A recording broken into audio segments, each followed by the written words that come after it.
I'm James, and I head the Hotels and Hospitality Consumer Insight team at BDRC Continental. Now, with a topic or a headline as broad as tomorrow's world, there are many different subtopics that can be explored. So it's somewhat unfortunate for me, if not for you, that I've only got 10 minutes. So I'm really going to have to focus on the things that I can cover the most effectively. I'd have loved to have spoken at great length about product, for instance. It's probably the topic that gives the greatest latitude for flights of fancy and exploring lots of exciting and innovative new things. But much of the work we do there is confidential to our clients, and what I have to do is instead look at things through the lens of our proprietary studies and look at the market data that we collect. And so to that end, I'm going to focus on the things that I think are most pressing to us as owners and operators of hotels over the coming years. We're going to start with brands, because every so often you come to one of these events and people come up and boldly proclaim that brand is dead. But if that's the case, how do we reconcile it with the explosion of brands that we've seen in the last 10 years in this country? This proliferation has been on an epic scale and shows no sign of letting up anytime soon. Now, it's been driven on both sides. It's been driven on the demand side by a desire for unique, new, exciting, differentiated experiences. But it's also being driven on the supply side as the hotel brand houses look to diversify their portfolio. They don't want all of their brands at the same stage in the life cycle. They want to appeal to as broad a church as possible. They want to replace assets that have been sold from the balance sheets as hotel transactions have completed. So all of this is driving brands and is going to result possibly in even more. In fact, you could extend this slide further and there would be more and more launches coming on. A brand classically has two objectives. One is to drive volume of sales, and the other is to drive value, a price advantage. Now, historically, volume has always been relatively easy to measure, but value much less so, because there are so many different things that can contribute to the rate a hotel actually charges. And it was at this conference last year that Chris Tarrant introduced brand margin, which is BDRC's proprietary measure to really strip out other things and look at the financial impact that a brand can deliver to a hotel product in this sector. Now, if you want to know how it's derived, you can come and see me later. I'll cut to the chase because time is short. Brands add value, quite a lot of it as well. These data that you see here are from the 2016 brand margin report we'll be publishing next week, and they are the average uplifts that hotel brands could, all else being equal, deliver over and above an unbranded, identical product. So they're quite significant. And what about in tomorrow's world? Is this impact going to diminish, or is it going to increase? Now, those who say that the younger consumers, Generation Y, millennials, are not brand loyal anymore, they've probably hit on something. They are not loyal to specific brands like their older cohorts once were, but they do still value brand as a concept. In fact, they value it more highly. So this trend of brands adding value to the intrinsic product looks set to continue. The challenge now for owners is to identify which brands deliver value over and above the costs of affiliation. Those costs are known and have been for some time. We start now to have the value. And when we look at this brand value and we combine it with the reach of a brand, we start to really identify which brands have a genuine advantage and which ones really are just also rans. So, as well as value, the other side to the piece is volume. And actually, there's two little bits to that as well, because as well as bums in beds, we have to think about the customer booking journey. Now, despite what you might think, that's not me up there with Sir Lenny. These guys are here because when we look at the sites most used by travellers to book hotel rooms, only 2 hotel brands feature in the top 10. So no prizes for guessing which brands they were, but the dominance of these third-party channels in terms of the parts of the market they're reaching is overwhelming. And when we again cut to our Generation Y, our younger consumers, that dominance is stronger still.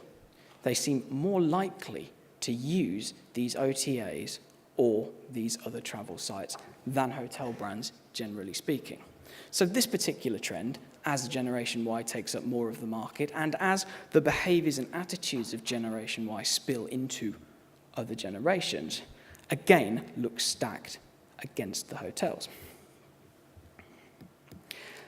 And it sort of resulted in a kind of a shooting war, the book direct wars. It started off as a war of words at conferences, much like this one. David and CBRE in particular leading focus away from RevPAR and onto GOPAR, pointing out how, although RevPAR might well have been increasing, the amount of profit left at the end of the day was decreasing, and the third parties were taking a bigger and bigger slice. I think it was either 2 years ago or 3 years ago, he used the drug addict analogy, whereby you need the fix and you take the boost, but then you increasingly become dependent on it. Now, the net result of that and of various different legal challenges has been that there is this campaign now being played out in the national media. It's become a full-scale shooting war. On the one hand, we're being urged to stop clicking around on the basis of a lowest price promise that's only on brand's own site. On the other hand, we're getting adverts that are promising us unrivaled experiences and really playing into the dreaming phase of journey planning. They're promising us the best rates, but also the best experience. Yeah. The sums are staggering. Huge amounts of money being spent on advertising by the brands collectively and by the two biggest, the most dominant groups of OTAs. And on this slide alone, you can see that the hotel brands, despite all these billions, are being comprehensively outgunned. We've started to track consumer reaction to these campaigns, both specifically for our clients, but also for the market as a whole. And when we have a look at the perceptions as to where the best rates are available, we see that broadly equal proportions of consumers consider hotel brands' own sites to offer the best rates, as considered the online travel agents. But when you factor in others such as the online review sites, then the hotels appear to be outmanned as well as outgunned. The balance, what makes it up to 100%, is the don't knows and the they're all the sames. Again, cut this down to the younger consumers, and it's stacked even more towards the third-party channels. And note particularly the flight to online review sites, user-generated content, as someone alluded earlier. If it's published online, it must be true, right? In the face of all this, the amounts being spent on advertising has to be the new normal. Because if you turn this tap off, then the other side's going to keep shouting and the balance is going to swing one way or the other. If this is the new normal, what actually is the end game? There must be an objective. What does it look like when all the shouting has stopped? Is it ever going to stop? Who's going to win? Who can win? Who's going to lose? Is it a wasted exercise? Should we actually look to collaborate more and outsource the booking journey and allow the providers to do their thing and focus our energies on other things? Something else to consider is that as well as the spend on advertising that needs to be maintained, there's a significant amount of spend on technology that's going to have to be maintained. And that also isn't going away. We're never going to be able to stop spending money making the customer experience better. And as you can see, it remains multi-channel. Desktop, laptop, tablet, smartphone, all of these have to be maintained and optimized. Cut again to the younger consumers. The jump in smartphone is notable, the reduction in tablet, but there is still this spread across all of these different platforms. Now, the OTAs only have to focus on the booking journey. They don't have to worry about spending money running hotels, so they can innovate and innovate and innovate in this area. We can question their tactics for sure, but they've got the funds to throw at this. Is this a battle that can't be won as well? Is all this money being thrown at platforms ultimately futile if we cannot hope to match the experience and develop a sustainable advantage in the long term? Would a hotel brand, would an independent hotel be better off entirely outsourcing to the third party and seek a better deal through collaboration? Let the sellers sell. The OTAs seem better at appealing to the dreaming phase than the brands and some independents. Perhaps we should let them get on with it. In the mix of all this, the hotel brands and the OTAs focusing on each other, have they actually played the man and not the ball? Because the sharing economy seems to be outflanking them. On the basis of awareness alone, Airbnb would place within the top 10, comfortably in the top 10, amongst established hospitality brands in Britain. And amongst usage, it's much the same. Why is this happening? Airbnb is perhaps the definitive anti-brand. It is the expectation of inconsistency. Yet, ironically, it probably offers the most consistency in terms of what you see is what you get. Because with a few exceptions, and of course there are horror stories, but by and large, you buy the room you see. Hotel brands, on the other side, are the expectation of consistency, both in terms of quality of product across the estate, but also in terms of the booking experience. But actually, do they truly deliver that? We are not, as consumers, people who make our decisions solely on price. The sharing economy has a number of different motivations, and of course this varies by segment and by occasion and whatnot, but strip location out, and actually the comfort of a home outflanks cost, it outranks cost in terms of the reasons people book a homestay, a home sharing site.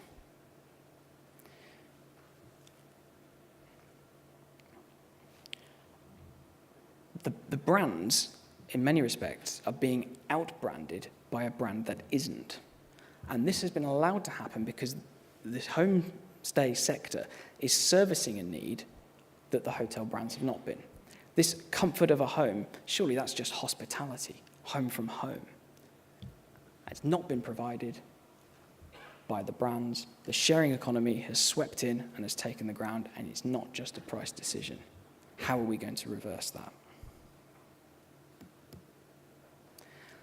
And that concludes, by and large, the 10 minutes that I've got with you. I'm going to leave you with some things to consider before the panel will discuss these in some greater detail. Have we reached peak brand? There are a lot of brands out there doing a great job. There's a whole load more coming through. There's lots of different motivations for them. But should some of the turkeys now be introduced to Christmas? Will the booking channel war end? If it's going to end, opinions divided on that. When will it end? Who's going to win? Who's going to lose? And what does this mean for an independent hotel basically seeking the best route to market or the best channel for customer acquisition? Are the preferences, the different behaviours, the different habits of Generation Y here forever? Is it because of their age, or is it an attitudinal thing? Will it spread to older cohorts, or will they grow out of certain behaviours as they hit different life stages? And finally, what can we learn from the sharing economy? Accor have gone out and bought large chunks of it because they've identified that there are things that it's doing well and the hotel sector isn't. But what specifically are those various things? And so I'm now going to plummet stage left and hope that the panel and the experts in this room can tackle some of these questions. Thank you.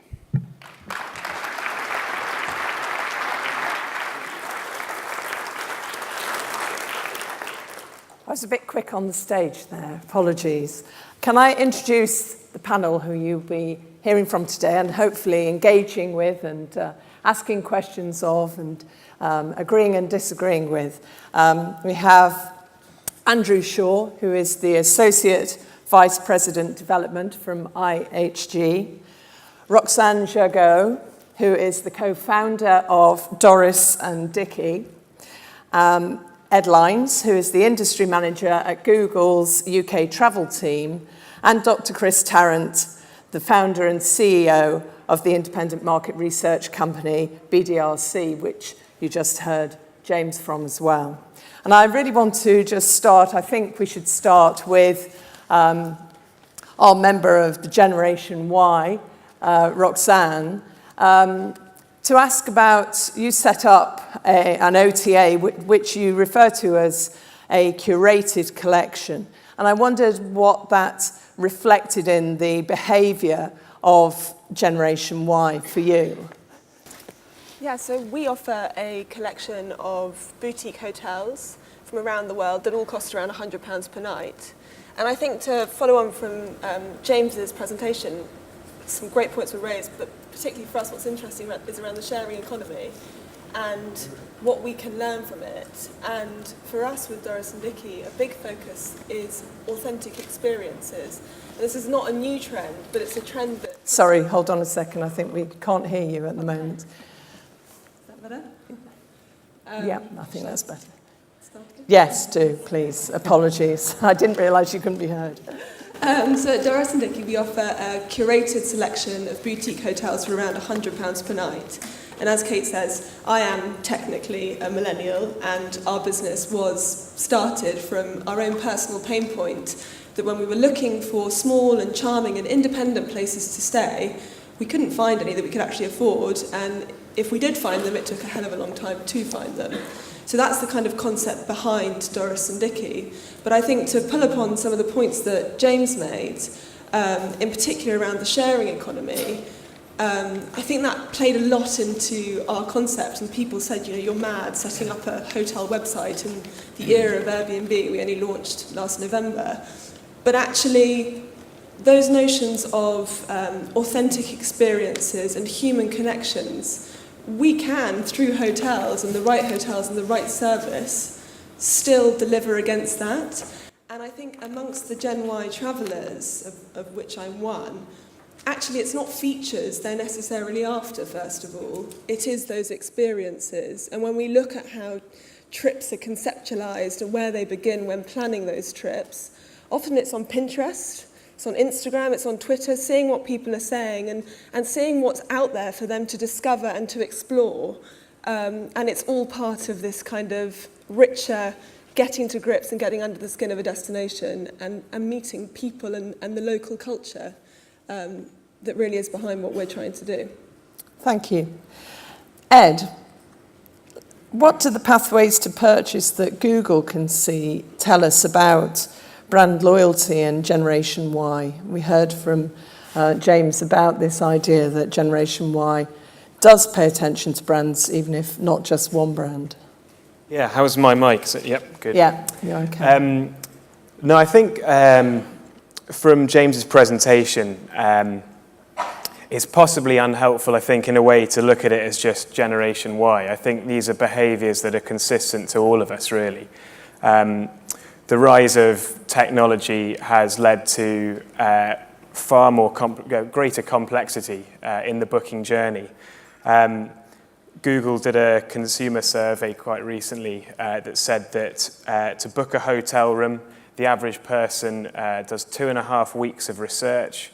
They go to 18 different websites across 8 different user sessions, and this is just to book a room. So how's it got to that stage, and what does the consumer journey look like? We know that there are so many different touch points along the way. Perhaps previously it was a far more linear process, and now it doesn't look like that at all.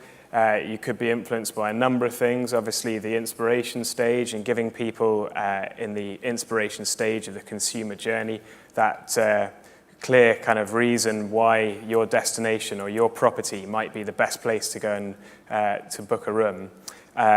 Right the way through to social media and everything that's going on in that landscape, word of mouth, obviously, news. There are so many different touch points, and of course advertising, which is predominantly kind of my speciality on the Google side of things. And so one of the things, obviously, with all this complexity, who are the winners and losers?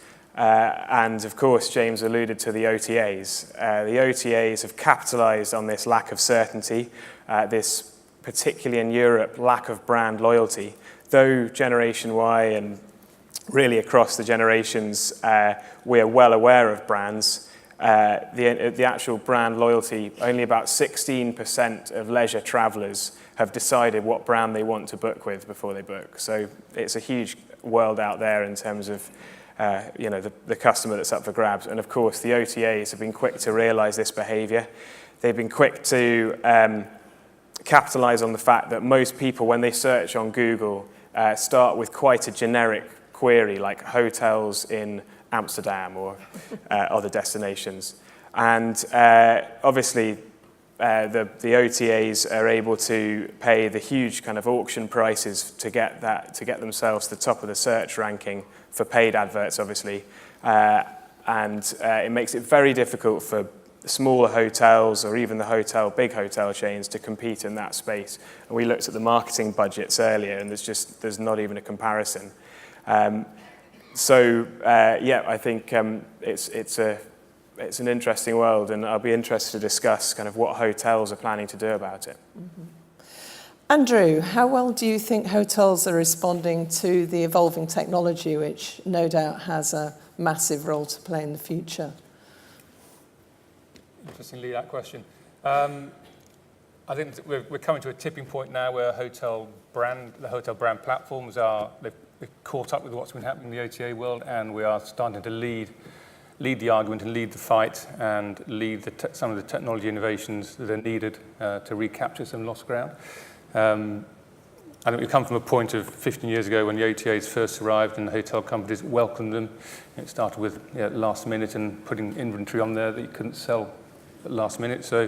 But then we gave the space away to the OTAs, and we got halfway through the last 10, 15 years and thought, shit, what have we done?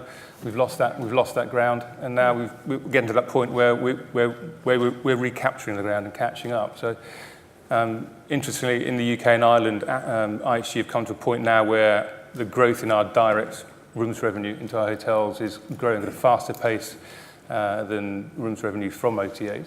So that's a good message for our owners. Because we're looking to build lifetime relationships with our partners, our owners and franchisees, and you can only do that if you have the product and the brand that the consumers want, because they're high profile and preferred brands. So the owners want them, the consumers want them, but you then need the distribution systems behind it, the engine behind it to fill them. So that's a technology piece where the brands have been focusing over the last few years to capture the lost ground, and we're getting there. It's a lot clearer now what needs to be done. There's a lot of work going on around loyalty clubs and loyalty cards. All the big brand platforms have them. They are a fundamental, perhaps the key metric now in that fight back against the OTAs. It drives a lot of business into our hotels. We've got thick end of 100 million members in the IHG loyalty program, and they are a closed user group that we can use to promote to the members. They will not find, if you're a member of the loyalty program, you will not find a cheaper rate on an OTA site. The cheapest rate you will find is on the IHG direct booking site. And that's a message we've got to get across, and that's the message that the hotel brands haven't been strong enough at getting across over the last few years. But we have to start reinforcing the message that book direct, and we saw it in the slide there. And we've got the your price or the your rate promise that IHG has, and Hilton and Marriott and Accor have emulated that, and we're all fighting the same war in that respect. But the loyalty programs are a fundamental part of regaining that territory. And those OTAs now want a piece of it. They can't get access to our loyalty program. They can't get access to those 100 million members. So they try disrupting in other ways, and there's a whole new fight going on now as to what they do with their strategy to try and disrupt what we're doing, because they're seeing the brands fight back, and they're probably not getting scared. They're getting nervous that they are losing territory now. We are recapturing directly the clients that they took away from us and gave us back with an invoice. That old story. So it's a lot more positive position, I think, now over the last 2 or 3 years, and that's going to evolve and grow. Certainly IHG knows where the fight is, if you want to call it a fight or a war, and we're building the tools with our distribution platform and the loyalty program to fight back and target them. Okay, thanks. And Chris, does it just boil down to product at the end of the day? I think at the end of the day, it boils down, for me, the beginning, the middle, and the end is the consumer when we're looking at tomorrow's world and how this industry is going to respond to it. And I think there are two elements to that. One is product, and the other is distribution. And in terms of product, I actually think the industry is doing a pretty good job in evolving its product. There is a lot of new and interesting product out there in terms of in-room developments, in terms of public and social space. So the hotel industry is responding to what it is seeing as consumer trends, which is a much more social type of network. I've been involved with the Hotel Guest Survey for 3 decades. When we used to ask questions about which was more important to a consumer, the room or the public areas in a hotel, 25 years ago, it was the room.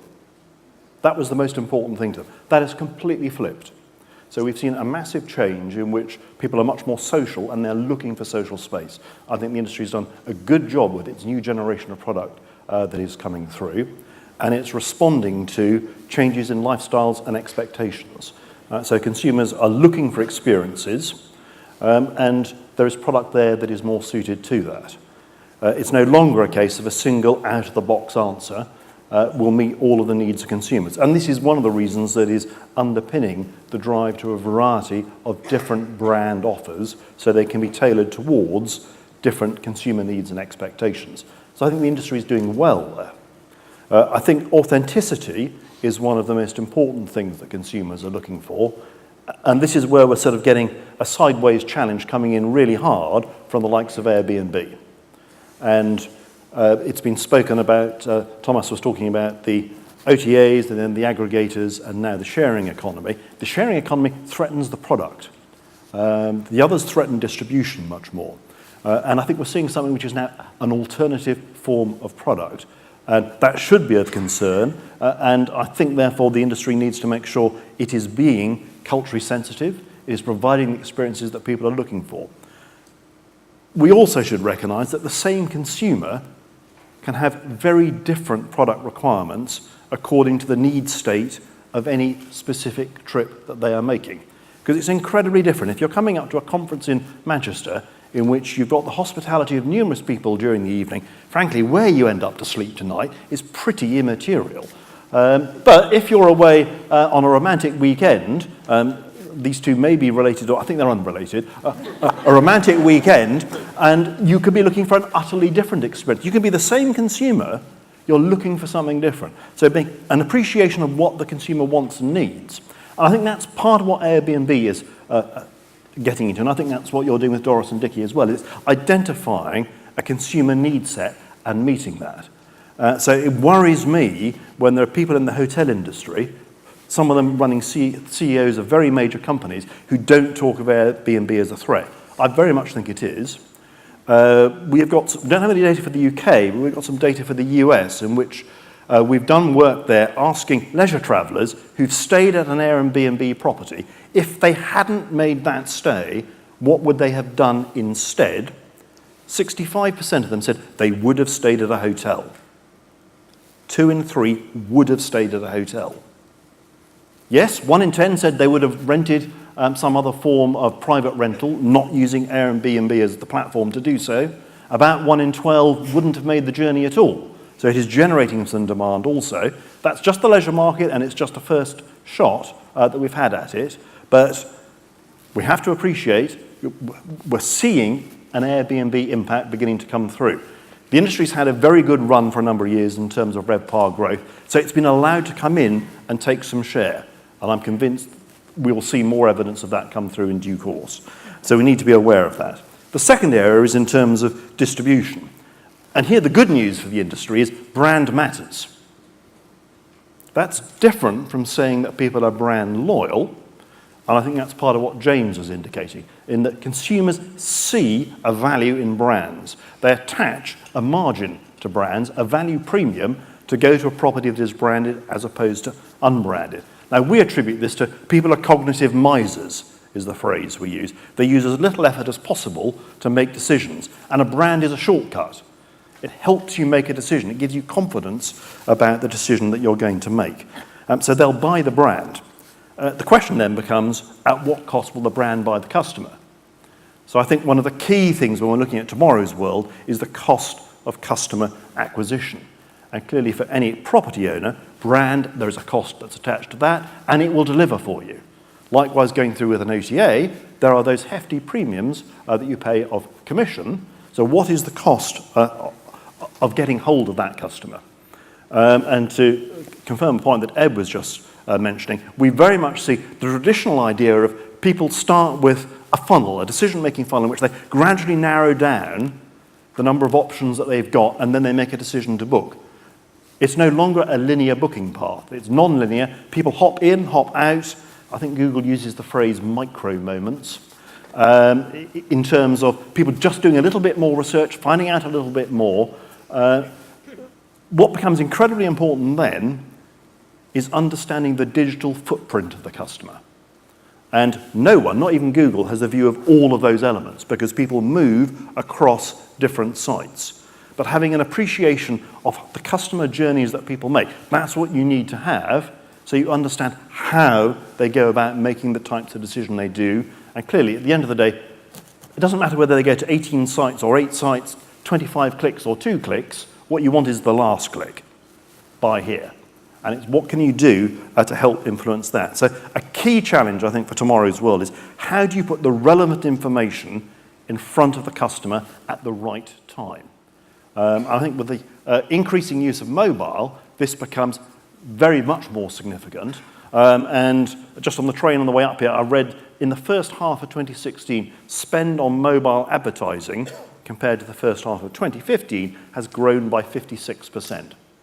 So there's a massive investment going into mobile advertising. And this clearly, because you get not just, the device is telling you where the person is, you have the geolocation element to it. This is fantastically valuable to the industry, and we should definitely be looking at how we can use mobile to best effect. So I suppose the key point I want to get to is to say the industry has to look at, in terms of its assets, its digital assets are fundamentally a key part of what a hotel company has to offer. And very much within digital assets, I would include the brand loyalty program, because increasingly that is a digital asset. And that's what has to be leveraged by the hotel companies. I think in the past, I think it would be a fair argument that hotel brands, hotel companies, they've been slow to react. And I don't think that space is there to be slow to react anymore. You have to grasp the moment and lead the way. You can't be complacent. I think brands in the past have let things drift. And not being quick to evolve their brands and introduce new, the Wi-Fi argument. How long has the Wi-Fi argument been going on about? Should it be free? Does your hotel have it? What is your download speed? How easy is it to connect? And as an organisation, as an industry, I think we should have moved on from that argument. Every hotel should have free to connect Wi-Fi, and it should be fast, and it should connect and not drop out, etc., etc. That argument has moved on, but we still seem to be talking about it. But I think, as I said earlier, we are in a place now where the hotel companies, hotel brands they're not complacent anymore. We are fighting back. We're trying to own the customer again that we lost ground to.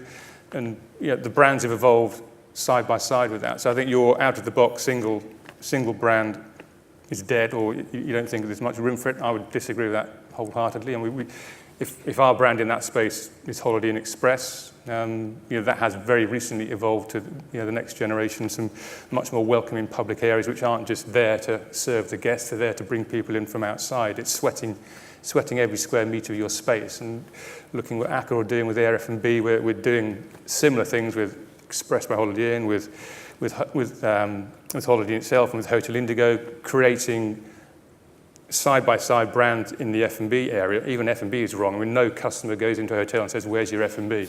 No one says, go and find me my beverage. It's all about restaurant and bars. So we've got to get out of the F&B mentality and think, how do I maximise my revenue and profit out of my restaurant and my bar? So we've come up with 2 new concepts, one for Holiday Inn, one for Indigo, which will stand side by side with the hotel, but you can completely separately branded. So we've got Stock Burgers, a gourmet burger brand for Holiday Inn, and Theo's Simple Italian with Theo Randall for Hotel Indigo. And those are concepts and brands that a hotelier or a franchisee can buy into on a separate franchise. And that that they're appealing spaces that bring people in from outside as well as service the customer. And even that space has been, that hotel brands have tried the cookie cutter approach and the one size fits all approach for restaurant and bars for decades. It's never worked, and we've always quite rightly been pointed out by owners that hotel brands can't do F&B, can't do restaurant and bars. And they've had a valid point, but again, certainly from IHG's perspective, it's an area that we focus on very, very specifically, because we have to enable our franchisees and our owners to sweat every part of their hotel. And again, it's getting away from this complacency. The world is changing, whether or not it's because of millennials, I think that's a part of it, but I think the owner market has changed over the last few years as well, post-recession, with the PE funds getting more and more into the sector. They've been looking for more flexibility. If we as a brand owner, brand platform, want to put our brand over some of these assets alongside PE funds, they won't do the cookie cutter approach. They want something that's a bit less standardized. That's not to say you drop standards, but less standardized and more flexible.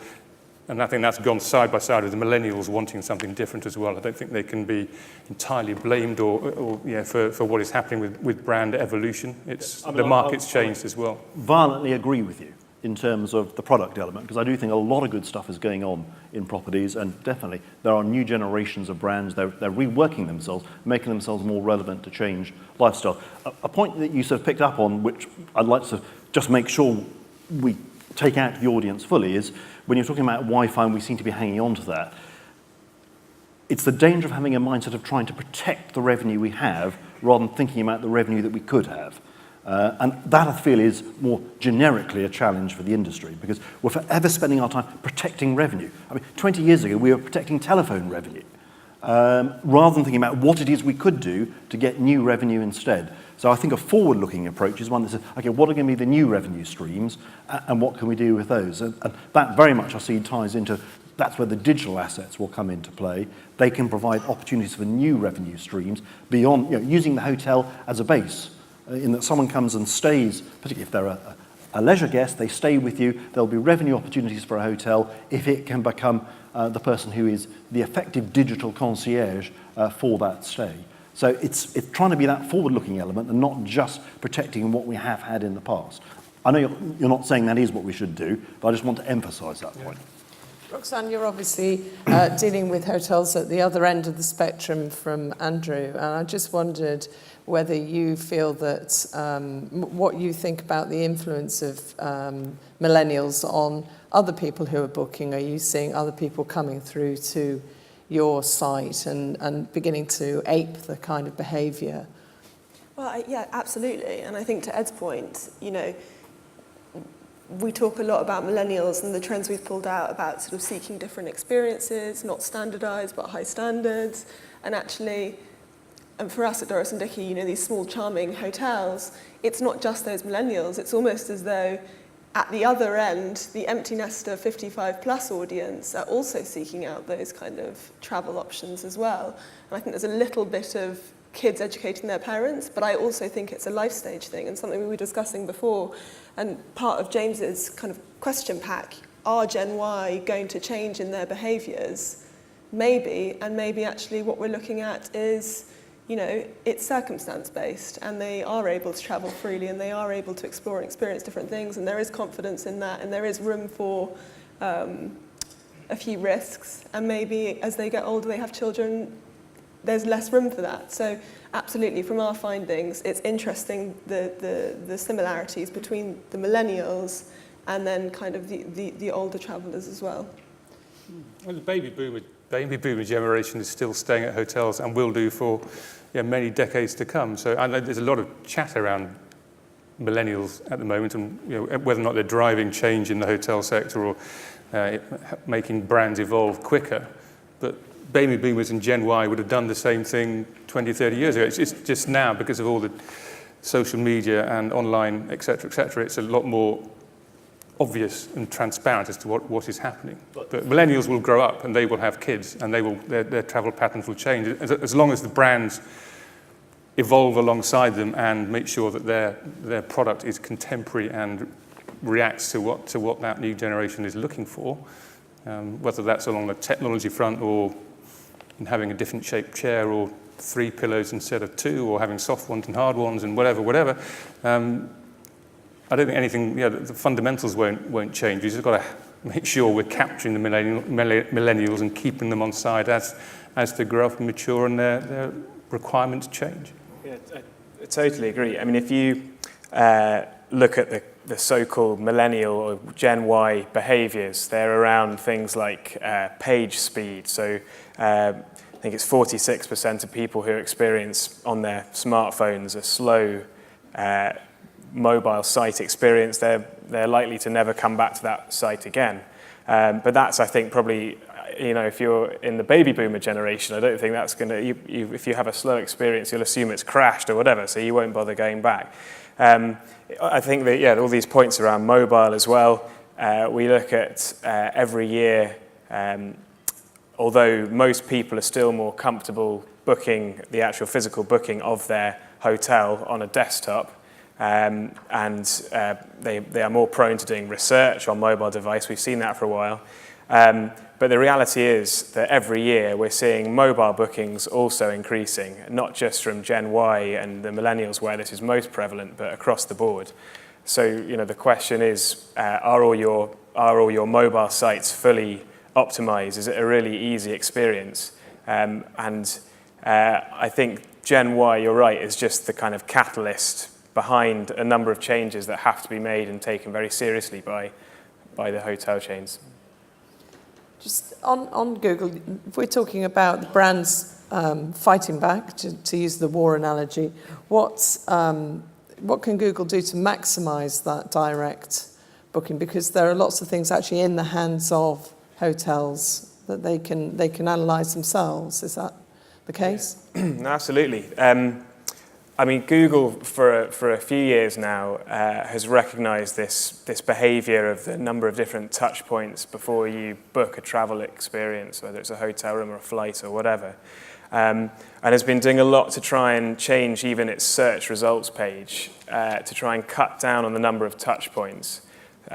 So you'll notice, obviously, now you type in hotel in Manchester, immediately you've got on the search engine results page you have a map, 3 featured hotels which are there organically, and a huge amount of information, kind of user ratings, what star rating they are, price obviously, and trying to give you as much information within as few clicks as possible. I don't know how many people here are on hotel ads as one of their meta channels. Obviously, a number of the big chains will all be on hotel ads, but it's a question of, in terms of search advertising, the OTAs have dominated that space for a long time now, especially in terms of generic keywords, so hotels in Manchester, for example. The question is, it's been very difficult, and actually for the smaller brands to compete in that same auction, almost impossible and a complete waste of money sometimes. So there are a number of things that actually can be done. So hotel ads, because it organically generates a list of results, your brand or hotel is far more likely to be put to the top of the user's journey, essentially. It's going to be featured more highly, and there's less competition for your exact hotel. So it's kind of a no-brainer. The other thing is, how well are you understanding your audience? So using the various sort of analytical software that's out there to see who's landing on your site. Have they been to your site before? What pages do they go to? Because you can essentially bid on those people. You can retarget them with various different marketing channels. And people who have obviously gone through to your conversion page to go and book a room but didn't convert for some reason, needless to say, if you can retarget them with marketing, they're far more likely to convert than those who've never been to your site before. So you can obviously start, and OTAs, though they have the same technology, they obviously can't see who's been to your site before. So you have that ability to be able to bid up according to what stage of the user journey people are at. Yeah. James mentioned the idea that might there be an argument for OTAs looking after that side of the business. What do the panel think about that? Andrew, you touched upon it and upon OTAs. Have you any thoughts on whether there can ever be a kind of meeting ground? Well, there's a meeting ground now. Neither side is going to go away, and I don't think OTAs. I don't think all the brands would want the OTAs to be their source of business, because we're all selling different things, and we all have our own customer data, customer bases. I mean, perhaps for a way to really fundamentally game change the relationship, and this won't happen, but if all the brands got together and just pulled their inventory from the OTA websites, they'd have to take notice. It's not going to happen, but it's a way of really, because we're always told we're told by the OTA sites that they want our inventory, they want our rooms on their sites because that brings the customers to them. So, that's the way we get lower commission rates with them. But if we were to just say as an industry again that we don't like what you're doing, we don't like the fact you're charging an independent hotelier or a small group 30% of their rooms revenue to be represented on your site, if we just said we're not going to play your game and pull the inventory, then that would be a game changer. But I can't see that happening. But equally, I can't see any big brand wanting to put or use the OTA sites as their means of distribution. We've all gone too far down the parallel routes to make that to do that kind of fundamental shift. That makes complete sense for the large brands. Because we talk about there being a proliferation of brands. What's quite different is the number of brand owners and brand companies that are out there. And clearly, in the last week, we've seen two very big brand companies come together to become one. So I think we can foresee that there'll be more consolidation of the brand owners, and that will give them more muscle in the distribution war with OTAs. So there'll be half a dozen major brand-owning companies, which will have several hundred brands between them. I don't actually think that number of brands is an issue, because what's behind it is the distribution system is one of the major things that the brands are offering. And you talk about there being 98 million rewards members. It's that sort of thing that creates power in the marketplace. So for me, one of the interesting bits was coming out from the data that James was sharing. It's the first time we've asked the question, so we don't have any trend on it yet, is asking consumers their perceptions as to where they get the best rates. And at the moment, it's more the OTAs or the online review sites if you take those two in combination. Now clearly, the offensive by brands.com has got much greater in the last 12 months. And I suspect it is having an impact. You talk about the fact that those channels, your direct channels, are now growing faster than the OTA channels. So in the UK and Ireland, that's partly because of scale and partly because of the advantage pricing promotion we were running over the last 2 years with Express by Holiday in the UK, and is now cross-brand and across Europe. So we'd hope to see a similar take-up there. And I suspect it's not going to be a single, there's no silver bullet, but there's a range of things that you can do.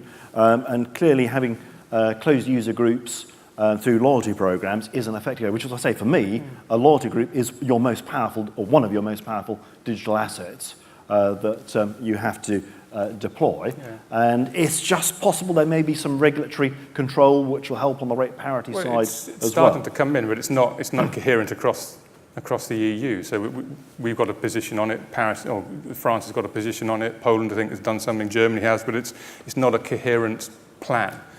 But what the OTAs do, it's not even a price comparison, or they're not comparing like with like. They don't. If they put their price up for one of our rooms, they don't show the direct comparative price off our website. They will pick the highest rate they can possibly find on our website to show against what they claim is their lowest price. Yep. It's not true. So it's a false promise and a false premise that they're working off. It's shaping consumer perception. Well, that's why we have to fight back more vociferously and coherently that the only way you get the lowest price is to come direct to our website and to be a loyalty program member, and you'll get at least 10% off your room, and you won't find it anywhere else. That's the real fight. We're at the start of that fight back. We're making very good traction with it, as are some of the other brands. And you know, the more we do, the more the OTAs get a little more nervous, and they play a dirty game. They still won't. Well, in Paris now, because of the rules in Paris, they have to show the lowest price, direct comparison with the price they're showing. So if you went on Expedia or Bookings.com through .fr, you will see a different picture than if you went .co.uk. And it's a true comparison, not a false one. What about this question about the gap that Airbnb apparently are filling? And yet we hear that 2 out of 3 respondents were going to go to a hotel if there wasn't such a thing as Airbnb. How can that kind of expectation be met in terms of the hotels? How can you bridge that gap? This goes back, I suppose, a bit to that kind of millennial idea of looking for authentic experience, something slightly different. I'll throw it open to whoever wants to jump in. I think for us, I mean, from my personal experience, I'm a big fan of Airbnb. I know I shouldn't say that as co-founder of Doris and Dicky, but I am. I host on Airbnb, I stay in Airbnbs. And I think it's a big challenge for the hotel industry. But for me, the offering is very different. You know, take a 2-week trip away, I'll probably spend 10 nights of that trip in a hotel, a Doris and Dicky hotel, of course. And then 4 nights potentially in an Airbnb when I've got, you know, all I'm really wanting is a bowl of pasta and a sofa, and I want that comfort and that space that James mentioned. So I think it's important to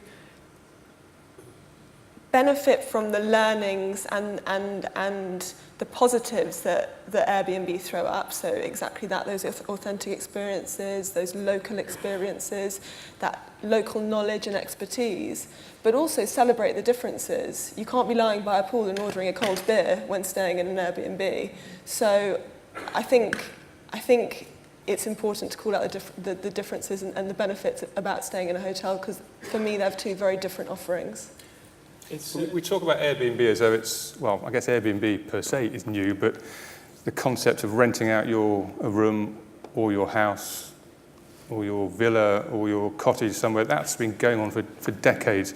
But I guess back to the complacency bit, because Airbnb is so prevalent now and it's using the internet in such a strong, positive way and getting traction, the hotel brands, again, can't ignore it, but equally, I think where it's different from OTAs is I get the sense that Airbnb is growing the size of the pie, whereas OTAs didn't grow the size of the pie, they just took our guests and wrapped them up in invoice and gave them back. Whereas Airbnb, I think, is encouraging more people to travel in a different way, which I think is good, because we are competing to an extent for the same customer, but there are more customers out there and they're traveling more, and they will use us and they will use Airbnb depending on their needs at a particular time.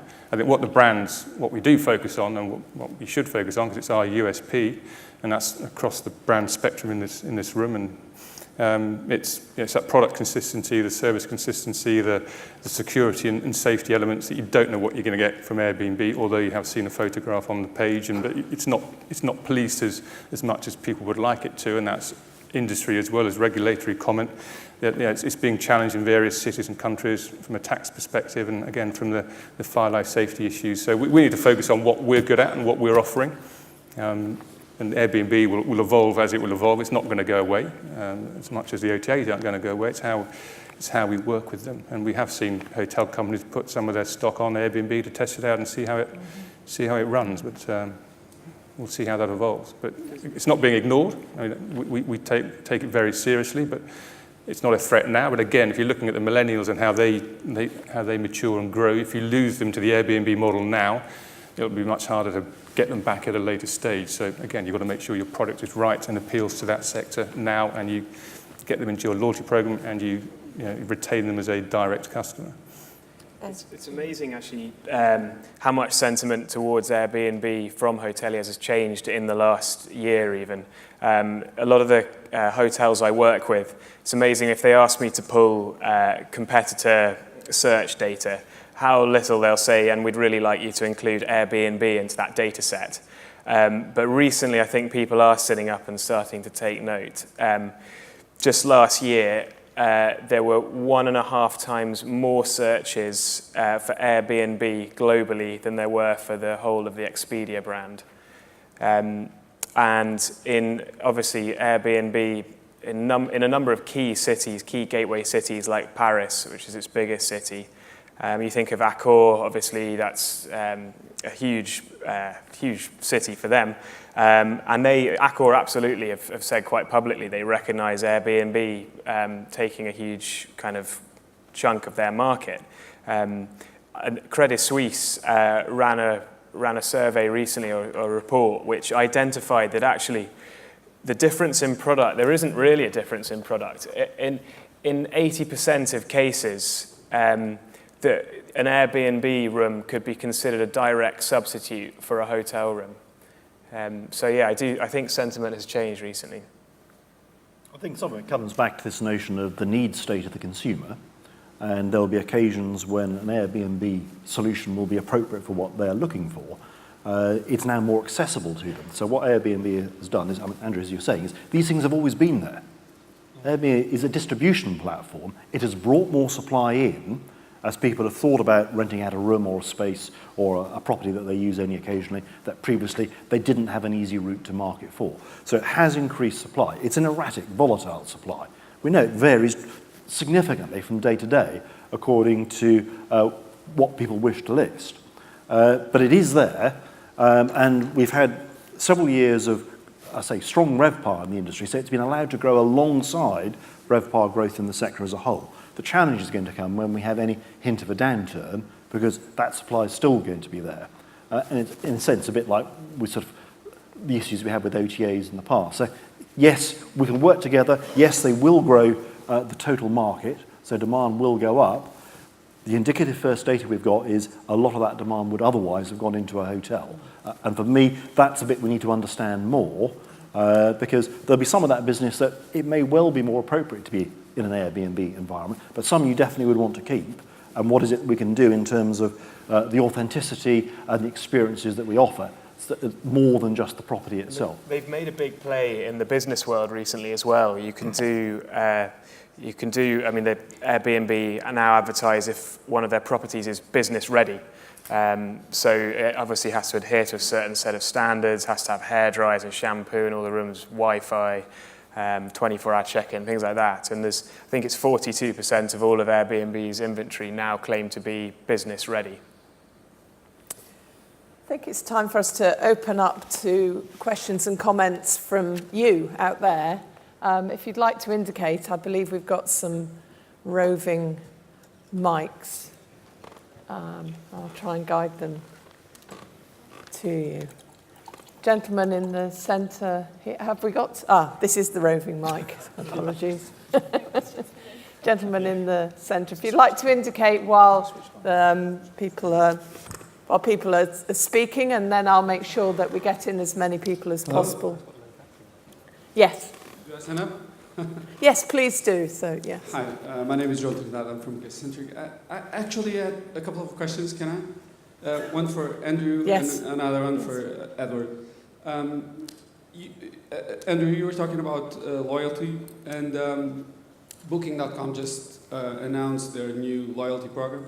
So how do you think that will impact on the loyalty programs that brands are carrying? And for Andrew, and don't wanting to be rude in any way, just the slide that James showed, I think it was about $12 billion spent on advertising. I think probably most of them would be on Google. And so how that would conflict in terms of Google showing the best, to show the hotel. We were talking about hotels coming first on searches. So how would that conflict? Because obviously that's a huge revenue stream for Google. And even on hotel ads, I think things have been going a bit slowly. And so just your thoughts on that. Andrew, do you want to go first? Yep. So the loyalty programs, yeah, I mean that's their fight back, because they've seen the strength of the loyalty programs that the brand platforms have, and how that does attract or drive the direct business. So they felt a need to create their own loyalty programs to try and move it on and take them back again. But So it's incumbent on the brands is to do what they've been doing in the recent years and just keep pushing and pushing the message to customers that you will not find a lower price on an OTA website. And it is a mantra, and we just have to keep repeating it and hammering it home. And our internal mantra is the guest journey. It's a digital journey now where you dream, you plan, you book, you stay and you share with IHG. So that starts with, again, it starts with having the brands that people want to stay in, because that then becomes the brand that people want to buy and franchise. And then, you know, we have the distribution system and platforms behind it to fill the hotels and drive the direct, lower cost commission revenue into the hotels. So, you know, I keep repeating it up here. We just have to keep repeating that mantra that you're not going to get it cheaper anywhere else apart from on our website and being a loyal member. And that's the way we do it. And we have to do that for our partners. It's for these lifetime relationships. If we're not doing it for ourselves, we're doing it because our franchisees and owners expect it and demand it, and we want to deliver for them. Okay. Ed? So I think there's probably two elements to the kind of advertising, online advertising world. Yes, you're right. I mean, the OTAs, the majority of their marketing spend is online, and probably a decent chunk of that is with Google. And same, obviously, for a lot of the hotel suppliers as well. Online has obviously been growing year on year. They won't spend nearly as in the same ballpark as the OTAs, but it's a different model entirely. In terms of Google's position, it's always been customer first. So, like, there's an amusing anecdote from back in 2002 when AdWords was pretty much new to the scene, and Larry Page in Mountain View, California, was just doing some of his own. He was testing out a few search terms. I think he was looking for a motorbike or something like that. And anyway, when he was looking for motorbikes, other random ads popped up that were nothing to do with motorbikes. And what he did, he printed off a picture of the search engine results page with the ads that were coming up, stuck it to the kitchen wall in the office, and just wrote on a post-it note, "These ads suck." And the relevance to that anecdote is that Google has to think, like, it obviously has to put the user first. So if you're typing in hotel in Manchester, how can it show the user the most relevant ads to that person? And obviously, you think, who has huge scale? They can show you 500 different hotels in Manchester. Then yes, of course, the OTAs are there. But if you're a hotel company and you have properties in Manchester, hotel ads is really trying to make it more relevant. So you can see specifically, you can zoom into that map and you can see exactly where the hotels are. And the hotels are all, like, you can see that, the Hilton, for example, in Manchester is very close to where I want to be for this conference I'm going to. So that makes me more likely to go and click on it and convert. And a second part to answer your sort of question about hotel ads being quite a slow, laborious process, fully admit, yes, it is. It's still a beta product, actually, and it's going through every day. More investment is being put into it from Google's side. The fact is, though, that it's the only meta channel where if you have the lowest price, you'll be put at the top of the search results within hotel ads.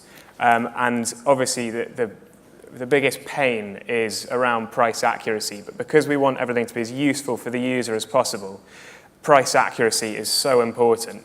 And so people get penalized. If you're not within 10% of the price you're advertising, or even less than that, basically the better your price accuracy, the less you'll pay in order to be in those positions. So people who aren't price accurate will be penalized and have to pay more as a result.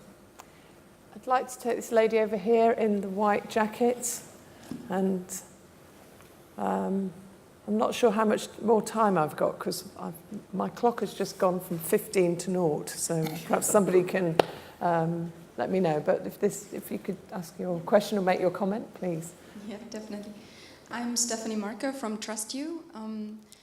We're talking about accuracy, but of pricing now, and also you've been talking a lot about what actually, how does the customer search for hotels, visiting so and so many websites and different channels, and Airbnb becoming more successful. Now, putting all of this together, there's one topic, though, we haven't really touched, is online reviews. How about using online reviews to actually maximize the message of the hotels as such, and searching back the direct contact to the customer itself rather than going via third-party channels, fourth-party channels, and whatnot today? The question goes to any of you. Okay, who would like to speak about the online reviews? In what respect? I mean, I think all the brands, certainly IHG, if you go onto one of our hotel sites, there are we link into TripAdvisor, so you get the 5 most recent TripAdvisor reviews are very transparently on that hotel's website, good, bad, or indifferent, or whatever. So we're not hiding from that, or it's very obvious what people think of the hotels. So Okay. we embrace that. Yeah. Is that what you're getting at? Kind of. TripAdvisor is one out of many millions of different review platforms, whereas Chinese segment would have their platforms, their most popular ones, in each of these languages, for example. And often hotels are missing out on these different other channels that are also where feedback is happening, where direct contact is happening. TripAdvisor would be also a perfect example of a third-party channel that is also providing now another booking engine. So again, it could derive future bookings rather than directly on the hotel website by a third-party channel. Would it there not be more room to have, rather than going via TripAdvisor, Booking.com, to use only these reviews? It's a balance, isn't it? Because we're being told our websites need to be clearer, easy to use, easy to book, and if you start having links to all these other third-party websites, whatever they are, review sites, you start to clutter your website, and you go against what your customer is telling you you need. We link to TripAdvisor because seems to be the market leader in that review space, so it makes sense. I don't know, we may have links to other regional ones in China, for example, where we have a specific Chinese brand being launched and rolling out, so that there may be local or regional review sites that it makes more sense to use, but in a Europe context, certainly it's TripAdvisor that makes most sense. Thank you. Can I just ask this gentleman here to make, I'm afraid, what's going to be the last question or comment. This gentleman here at the front in grey. I'm sorry, we have come towards the end of our time, if you'd like to. Hi, Piers Brown from Boutique Hotel News. It was really just a follow-up on Andrew's recommendation about, hotel groups getting together to fight back against OTAs. And I've just looked back into a brand called Room Key, which IHG, Hilton, Hyatt, Marriott are part of in the US. And it was just really to see if there's going to be any development of the Room Key brand in Europe as to rebuff OTAs and to encourage maybe booking on the Room Key platform, which is being supported by a lot of the brands in the room today. Not that I'm aware of is the easy answer. I think IHG are making such big positive strides in the fight back that we'd want to pursue that to the nth degree, and just keep the mantra going. I'm not going to go through it again, but just keep pumping that message out there. Thank you very much. I'm so sorry that I can see other people we're indicating, but I'm sure that you can come and speak to the panel afterwards. I know that you're going to go into social space now and do some networking. I'd just like to thank our 4 panellists today and James, the opening speaker of the session. Thank you very much. I think back to Jonathan. Come this way.